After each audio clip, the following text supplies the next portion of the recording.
Hey, what's up everyone? Pasebolic here. This is the third game that we have for today, November 2, 2025 NBA Game Day. This is a crossover battle, and this is between Utah Jazz with a record of 2 wins and 3 losses, going up against Charlotte Hornets with a record of 2 wins and 4. The game will actually be at 6 o'clock p.m. Eastern Time, so that's going to be 7 o'clock a.m. here in Manila. I'm inviting everyone who have not subscribed yet to our YouTube account or YouTube channel, Paseboller. Please click on the subscribe button below. At the same time, hit on that bell logo. That way, automatically, you guys will be receiving notifications whenever new videos are uploaded. For those who are also interested to avail our premium picks or best picks, you can reach us through WhatsApp, Telegram, Messenger, or even Viber. Just check it out. The information are right below these videos that we upload. And for those who will be subscribing for the entire season, we will be actually giving out huge discounts.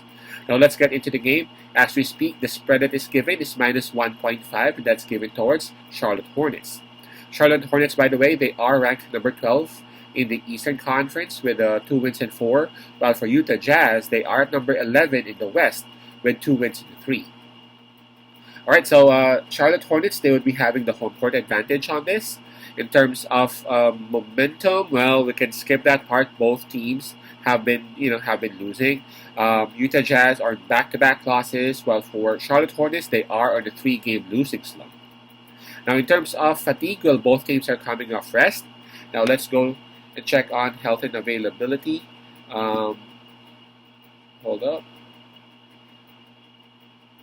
Well, for Utah Jazz, I can actually see 3 players confirmed out. Isaiah Collier, Georges Niang, and man, my favorite guy, favorite giant, Walker Kessler. That's going to hurt, 3 players confirmed out for Utah, but for Charlotte Hornets, 3 players are confirmed. 3 players are listed as game time decision. Josh Green, Brandon Miller, and Grant Williams. Oh, who knows?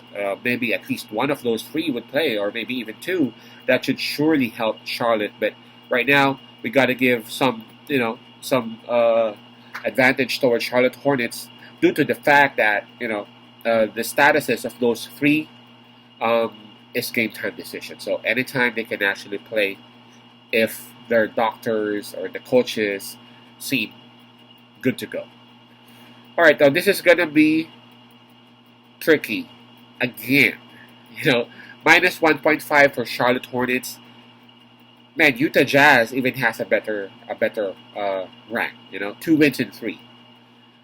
Charlotte Hornets, they have already lost 4 games, and if you take a look at Utah, out of those 3 losses that they had, 2 out of those 3 are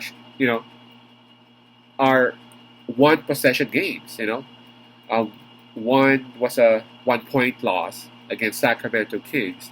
The other one was I guess it was a 2-point loss, right?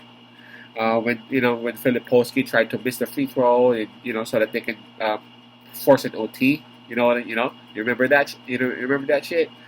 Well, for Charlotte Hornets, their losses, those were bad losses, man. So this was again a bit tricky because the thing is we don't know if Brandon Miller would be suiting up and would be playing, because if he would, man, that's like instant 10 points, 15 points for them, maybe even more if Grant Williams or Josh Green will be playing. And for Utah Jazz, Walker Kessler is confirmed not playing, so the Walker effect is not there. But it's not like they would really be small. In exchange of Walker Kessler, it will be Nurkic who would be starting for him. And Nurkic is no pushover. And Nurkic is no small guy. You know what I'm saying? So they can still rely with Lauri Markkanen in here, averaging 33 points. But for me, the X factor really for Utah Jazz is Keyonte George. Keyonte George, he has accepted the role that he is the point guard. He is the coach out there. And not only that, he is also understanding the fact that he would actually need to score. Markkanen is scoring. Next to Markkanen, he would need to do great. You know what I mean? And he is doing that. 21.2 points a game, 3.8 rebounds, and 9.2 assists. 9.2 assists. That's like Stockton-like. You know what I mean? So this is going to be tough because, again, we don't know if Brandon Miller, along with his boys, would be playing. But I don't know what happened to me, but I'm liking Utah Jazz lately. So I'm going to roll my dice and I'm going to side with Utah Jazz. I know it's just 1.5, but I'll go ahead and take that plus 1.5.